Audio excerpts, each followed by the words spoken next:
किसान साथियों राम राम।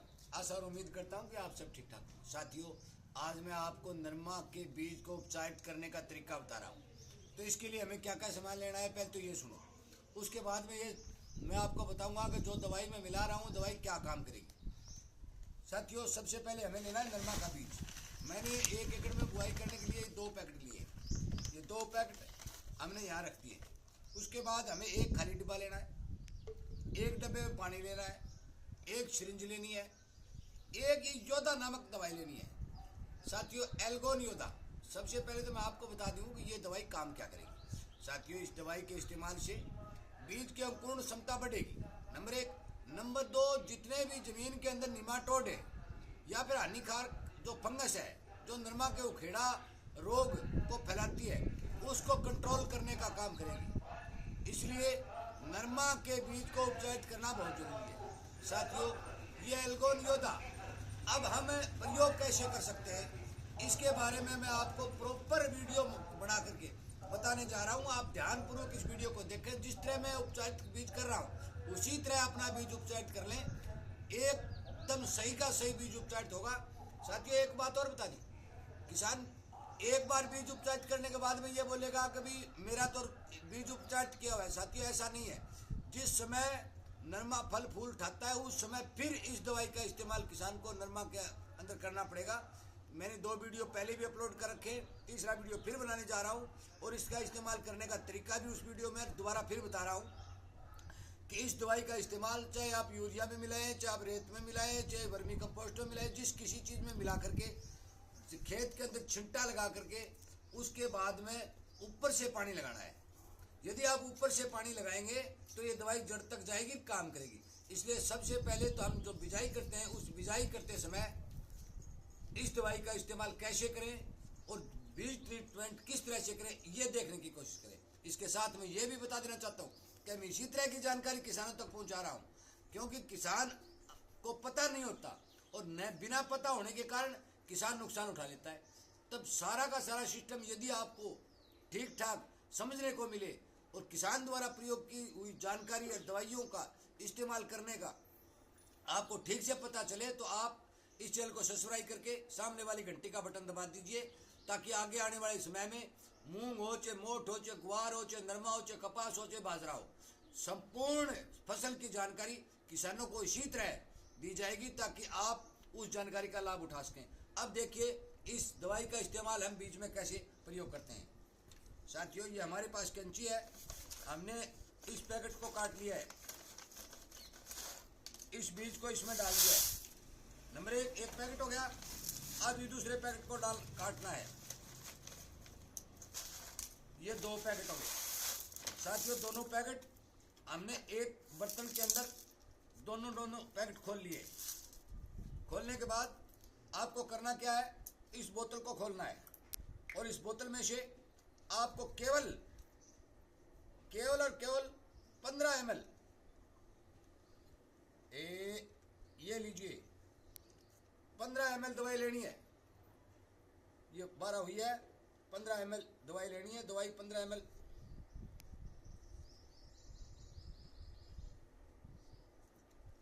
ये होगी 15 ml। 15 ml दवाई लेने के बाद इस खाली डिब्बे में डाल लीजिए।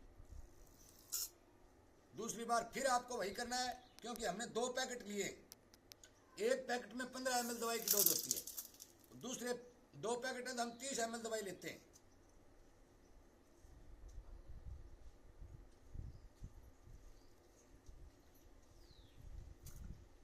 ये होगी 15 ml, इसको भी इस डिब्बे में डाल लीजिए।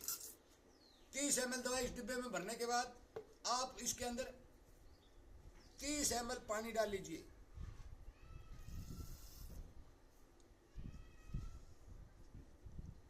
ml पानी डाल लिया। अब सिरिंज को एक साइड रख दीजिए। हमारे पास केवल 60 ml सामान है। 60 ml दवाई को हाथ, ये कोई जहर नहीं है, ये भी मैं आपको बता दूं, हाथ के जरिए इस नरमा के बीज के ऊपर लेप करना है। साथियों, पूरी तरह से इसके ऊपर दवाई चिपक जाए। 60 ml दवाई जो बनी है, जो 15 ml दवाई है, 15 ml पानी है, उसका इसके ऊपर लेप कर देना है। साथियों, इससे होगा क्या कि बीज की अंकुरण क्षमता बढ़ जाएगी और जितने भी निमाटोड हैं उन निमाटोडों को ये संपूर्ण रूप से खत्म करने का काम करेगी, ताकि आपका बीज बिल्कुल सुरक्षित उगाव ले। साथियों, इसी तरह की जानकारी जो मैं इस चैनल पर किसानों को सचेत और सावधान करने के लिए लगातार दे रहा हूँ, ताकि किसानों को किसी प्रकार का नुकसान नहीं हो। साथियों, हमने इस बीज को ठीक ठाक से ट्रीटमेंट कर दिया है। मैं फिर दोबारा बताने जा रहा हूँ, 1 एकड़ का 15 ml दवाई और 15 ml पानी करो, 30 ml लेना है। 2 एकड़ यदि करते हो तो 30 ml दवाई और 30 ml ही पानी लेना है। उसके बाद साथियों, इस बीज को आप छाया में 1-1.5-2 घंटे तक सुखा दें, ताकि ये जो बीज है, ये दवाई इसके ऊपर लगी हुई है, ये पूर्णतया इस बीज के अंदर प्रवेश कर जाए। साथियों, जैसे ही हम बीज जमीन में डालेंगे, ये दवाई जो इस बीज के ऊपर लगी हुई है, ये जमीन के अंदर जो नमी प्राप्त होगी उसमें अपना घेरा बना लेगी, और जितने भी हानिकारक कीड़े मकोड़े या फंगस जो है उसको बीज के साथ भटकने ही नहीं देगी, और वो जब भी संपर्क में आएगा इस दवाई के, और वह मर जाएगा, ताकि बीज सुरक्षित होगा, बीज की जड़ सुरक्षित होगी। कई बार जो छोटे पौधे उखड़ने की समस्या आती है, वो समस्या इस दवाई को ट्रीटमेंट करने के बाद कतई नहीं आएगी। साथियों, ये एल्गोन योदा एक ऑर्गेनिक दवाई है और पेड़ पौधों के अर्क द्वारा बनाई गई है। रासायनिक खेती करने वाले और जैविक खेती करने वाले दोनों ही प्रकार के किसान इसको यूज कर सकते हैं। कृपया करके मेरी बात पर ध्यान दें। बोतल का ढक बंद करके अगले दोबारा बीज उपचारित करने के लिए आप रखते हैं, इसकी कोई दिक्कत नहीं है, नहीं कोई एक्सपायरी है, नहीं कोई और है। आप 2-3 साल तक भी इसका यूज कर सकते हैं बीज उपचारित करने के लिए। साथियों, जो ही आगे समय आएगा, इस दवाई का जो जो इस्तेमाल होगा वो मैं आपको बताऊंगा। जो सुनने में आया है, जो डॉक्टरों द्वारा बताया गया है, इस दवाई का रिजल्ट अच्छा और बेहतर बताया गया है, तब करके इस दवाई का इस्तेमाल इस नरमा के बीज को उपचारित करने के लिए किया जा रहा है।